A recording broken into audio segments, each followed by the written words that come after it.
Welcome back, ladies and gentlemen. DJ Yoakley here, and we've got a special guest. My next guest is a guy that needs no introduction, but ladies and gentlemen, he is a household name in the boxing community, certainly in here in the Youngstown area, but across the nation, across the world, as he was once a world champion. Now he's a world champion friend to yours truly, and of course to YSN. And he's got a big event coming up here in a couple weeks. Ladies and gentlemen, this time we bring in Kelly Ghost Pavlik. What's up, Kel? What's up? Hey, I again appreciate you giving me the opportunity to come on and do some of the promotion for this fight. It's a big fight, It's a fundraiser for my charitable organization that right now is moving, pretty strong. It's rolling ahead. We're picking up steam. Everything's starting to kind of fall in place with it, but there's still a lot of work to do. And so this fight show, first of all, is a fundraiser to kind of help, with some of the stuff for the kids. But not only that, a lot of these young athletes are out there working every day, training. So it gives them a chance to go out and showcase, their talent to the people, and all that hard work, pays off for them at the end, where they can show it to everybody and people see what they've been working on. So this is the Holiday Brawl. It's going to be on November 30th. That's Saturday at the Maronite Center. Tell us about this event, who's going to be on the card and why it's so important to get out there.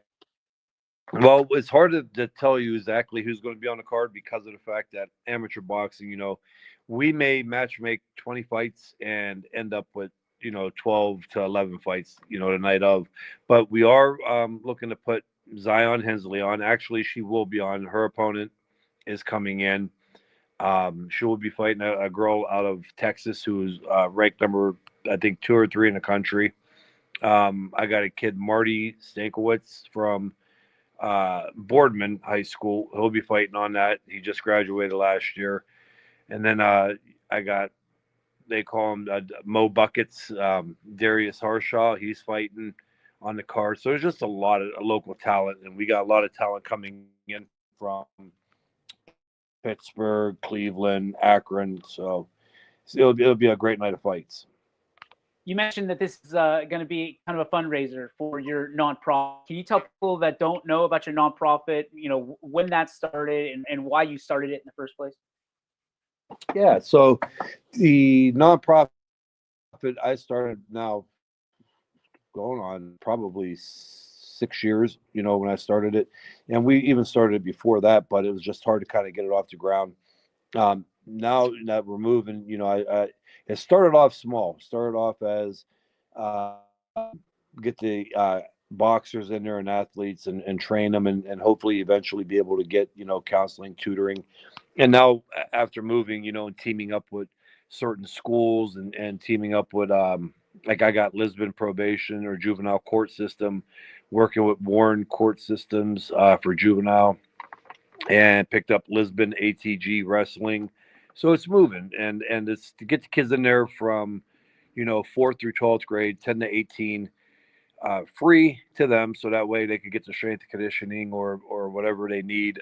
Where you want to target underprivileged, at-risk kids, but there's some kids out there that maybe they may do a little better than underprivileged. So how do you tell them no, you can't come into the program and get all these services? So it's really moving though, and that's what the Kelly Pavlik charitable organization is. Is to get kids off the streets, get kids active after school, health and wellness. What else? Mental health awareness. If there's issues going on, a place for kids to be able to come if they're not eating after school and have a meal before they work out or box or before they do their homework or get the tutoring that they need or counseling. So there's just so much involved in it. It's again, I think this is going to be very big for the community and Tri-County area. Naturally, you and I talk all the time about kind of what you're doing and why you're doing it, because when you're growing up, there wasn't many resources available to you. You guys had the gym. That was it, basically. And you had to basically devote your entire life to the sport of boxing in order to achieve the things that you achieved. Why is it so important for you, number one, to be that resource now for these youth, whether they're they need help or whether they're just looking to advance their career or get to be a better athlete? And then two, why is it important for you to continue to be that resource when you could be doing a lot of things right now, but you're continuously giving back to the Valley? Yeah, that's a great question. So, first of all, I was actually talking with my wife about this a couple months ago when it was getting moving. I was like, is it selfish for me to really want the best program out there for these young guys and these high school kids? And, I want the best athlete for strength conditioning. I want to get them in best shape, best condition. I want a boxer that's winning national tournaments and hopefully one day goes on to win, a world title. The success stories, you know what I mean? Go out. I want the kid that's been struggling in school, to be able to go out and say, last year he made honor roll, twice out of the four report card periods. I want the kid that's been in the juvenile courts, to come and be able to say, you know what, I haven't been in trouble in 2 years. It's huge. And the better I could do, I always push. And she's like, no, my wife goes, if our kid was going into a program, that's what I want. That's the program I want them to go into. So I want to see the success stories. Like, yeah, you're right. There's a lot I could be doing, and I still do. Don't get me wrong. I have other projects going too, but this is the big one. I want to see the success stories come from this. I do. I want the D1. I want the kid going to D1 college getting recruited. I want the next world champion boxer. I want the next kid that ends up paying attention in school and getting very good grades and stays out of trouble and goes on to be a lawyer, attorney, or whatever it may be, work in sports medicine, who knows? And that's a goal of mine. And the goal of mine, if I push that on them and get this all going and be able to put these services and different things in place to be able to help these kids, that's what it is right now. So my dad the other day goes, Kelly's like, damn, you're retired. You need to slow down. You're going too fast. And I said, it's, I'm knee deep in this project. It's, I want to see it through. I want to make sure that this is, the best programs for these kids in the Tri-County area and, nationally. So it keeps me busy, and being a retired, boxer, I'm still involved with the sport. I'm still training fighters, but strength conditioning was another passion of mine. I love it. I think it's the most important thing in all of sports. So when you look at, some of the I guess your Padawans, so to speak, that you have right now, one of them stands out. One of them has been on the show we've worked with before. Zion Hensley, you mentioned her earlier. The level of trajectory this young lady is on is to the moon. I mean, she is cryptocurrency right now, up and to the right. So talk to me about what you see in Z and why everybody should kind of get on board and recognize the talent once again coming from the Youngstown area. Well, I'm very real when it comes to boxing. So on that, I'm going to say, DJ, and it's in her best interest. We got to pump the brakes just a tad bit on that. Okay. Gotcha. She's 14. She's getting ready now to make the transition to the, older girls, 16, 17, 18, the adult women. And it's different. It's a different ball game when you start getting into the open division of an adults, whether it's male. We definitely see it with the males. Like the transition from junior Olympics to open division it's really a big difference. But with that being said, yeah, the work ethic that Zion puts in, how hard she trains, her natural ability. I mean, from you see in track, like I do, and I want to take a lot of the, what do you responsibility for it. I want to say, oh yeah, I did the strength conditioning with her, or I do the boxing training, but a lot of it is just natural ability. Her track and field, she can run, she can scoot. She's putting times up that are as good as the seniors when she was in 8th grade. Her boxing, yeah, she's moving. She's another level, and not only that, she trains. She works out hard. She don't take, she very rarely takes breaks, and I got to kind of like slow her down and pull her back a little bit. Just a phenomenal fighter. Yeah. So we're getting ready now. We're starting to kind of make that transition over into the open division and starting to fight the older girls. So there's a lot of things that we're working on. We got to switch up the style a little bit. Some of the things she's been doing for the last couple of years.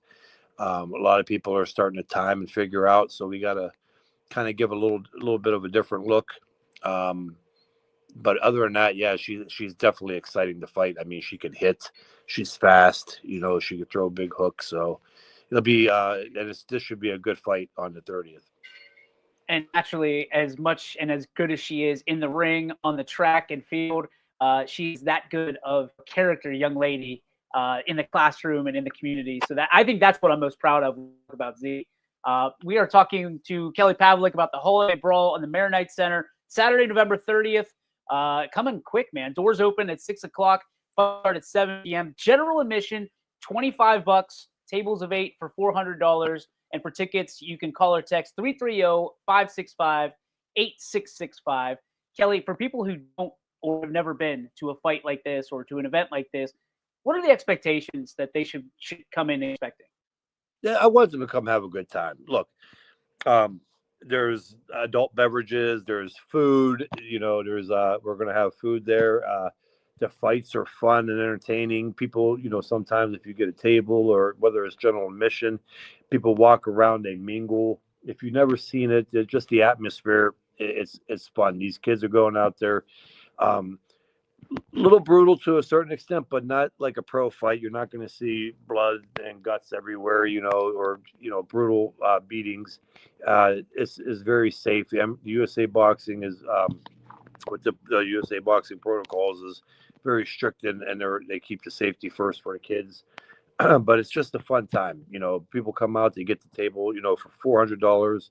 It turns out it's $50 a person, to have your own table, sit there pretty much ringside and enjoy the fights. It's just a fun night. It really is. I like to have 12 fights at most because, after a period of time from 7 o'clock to 9:30, you get a little antsy sitting there. There's only so much boxing people can watch. And I find that the 12, between 10 and 12 fights is plenty. And it's just a great time. Anybody that goes to these fights, whether it's my show or somebody else, one of the other trainers from Youngstown, they always have a blast and they always have a good time at it. All right, I can't let you go without asking you your professional opinion on what's going to happen tonight. Paul Tyson fight. I mean, I'm sure you've been asked a million times about it. I mean, there's a lot of people that are talking about this fight. Obviously, big for boxing, big for the sport. Hopefully, garner some attention, get some more kids out there with gloves on. What do you like about this fight? What don't you like about this fight? I don't like anything about the fight. I'm the one that usually defends Jake Paul to a certain extent. Like, a lot of people are like, well, he shouldn't be making that amount of money or he shouldn't be making this. And I say, hey, he's the one putting the butts in the seat. Like if he's able to put that many people in there, he deserves the money. Look, Jake Paul is not a good fighter. He's when I tell you I got 2 amateurs right now around his weight at my gym that would beat Jake Paul. He does work out. He does take boxing somewhat serious, but he has fought in old, fat, retired MMA guys. And MMA fighters are not good boxers. He's fought NBA retired guys. He fought one legitimate boxer who was horrible, Tommy Fury, and he got beat. With that being said, he is 25. He's in very good shape. Mike Tyson is 60 years old, going on 60. Mike Tyson lost his last 3 or 4 fights 25 years ago, and now has smoked weed and sat around, and he's 60 years old. I just can't see how anyone, could even really want to see this fight. But part of me is like, I'm going to watch it anyways. Jake Paul, by all means, should beat up Mike Tyson. Mike Tyson is 60 years old. But, Mike Tyson still got that power and still could change a fight with one punch.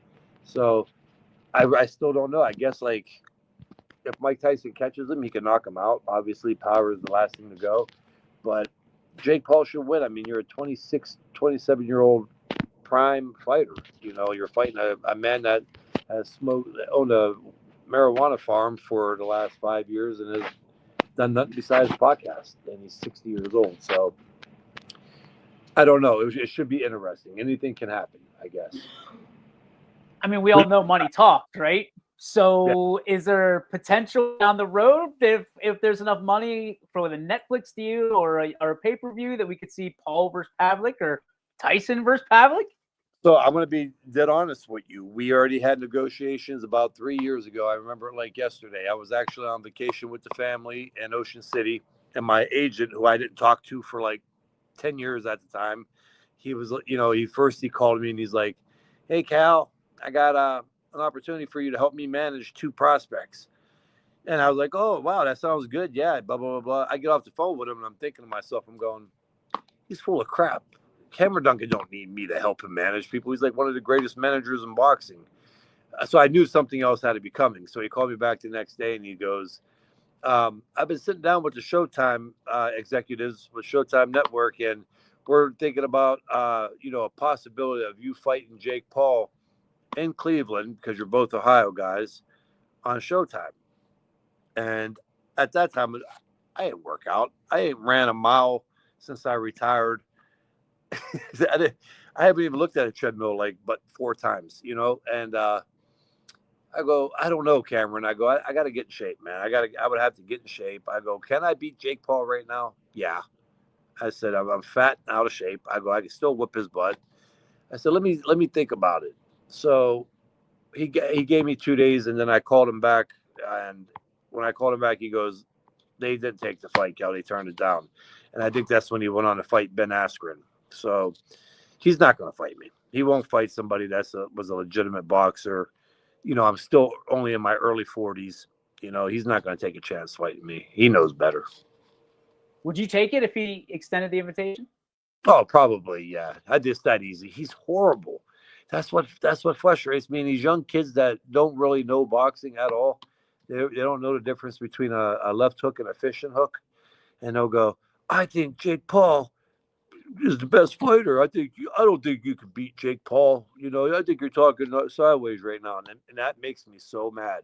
You know, but hey, it's interesting. I just don't know how much money would be there. People, listen, there's $10 million ain't floating around like people think on these fights. So now Mike Tyson and Jake Paul, I think this one definitely could hit the numbers. You know, you're talking about a lot of money at that point, but for the most part, a lot of them fights with like Ben Askren and the basketball players, them numbers weren't super high. So I'm excited. I know there's a lot of people watching tonight, and certainly we appreciate you sitting down with us and talking about this upcoming event. You have the Holiday Brawl. Again, November 30th. It's a Saturday. Doors open at 6 p.m. Fights start at 7 p.m. We're hoping for 12 fights on the card. Kelly, thank you so much, as always. Hey, thank you. I do appreciate it, DJ. And yeah, maybe if you get a chance, if you ain't busy, stop out. But I know you're on the go. So hey, man, I'm looking to buy a table right now. I just got to fill it up. All right, we got you. All right, buddy. Thank you so much. I